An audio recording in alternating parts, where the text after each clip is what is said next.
Hello বন্ধুরা, নমস্কার। আজকে আমি রেসিপি করব ফুলকপির রোস্ট। তা ফুলকপিটাকে এরকমভাবে করে কেটে নিয়েছি। এই যেটা এক পিস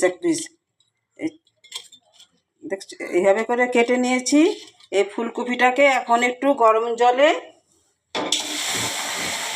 ভিজাবো। আর আর এখানে নিয়েছি উপকরণ হলো তোমার পোস্ত, মগজদানা, কাঁচা লঙ্কা 4টা নিয়েছি, আর যে 5-6টা কাজু বাদাম নিয়েছি, আর এখানে আছে টক দই।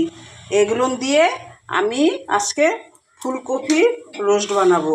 তা ফুলকপিটাকে গরম জলে একটু ধুয়ে নিচ্ছি, গরম জলে ভিজিয়ে নিচ্ছি একটু।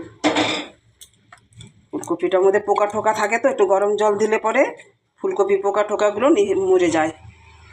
আর এখানে আমি এই মিক্সিতে এগুলো সব কিছু দিয়ে পেস্ট করে নেব। মিক্সিতে এই যে কাঁচা লঙ্কা, কাজু বাদাম, আর পোস্ত, আর মগজদানা এগুলো সব একসাথে দিয়ে দেব। আর সাথে একটু টক দই দিয়ে দেবো পেস্টে।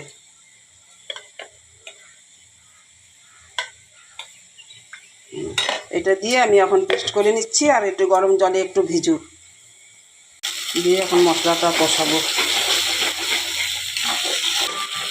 বাটিটা ধুয়ে একটু জল দিয়ে দিলাম।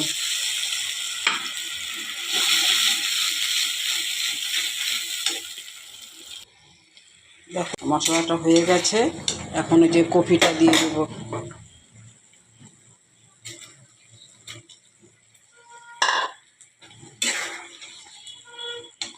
হয়ে গেছে, কি সুন্দর তেল ছেড়েছে। এখন স্বাদ মতন একটু চিনি, বাঙালি রান্না একটু চিনি না দিলে তো হবেই না টেস্ট। এই দেখো একটু বাটার দিয়ে দিচ্ছি। এখন রান্নাটা হয়ে গেছে ফুলকপির রোস্ট।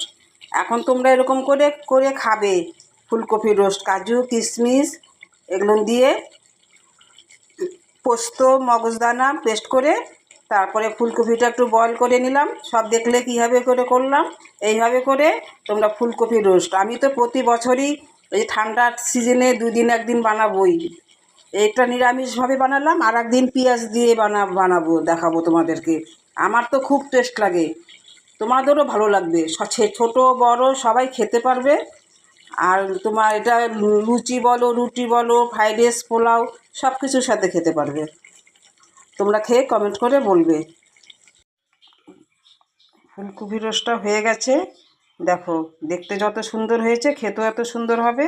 তোমরা এরকম করে বানিয়ে খাবে ফুলকপি রোস্ট।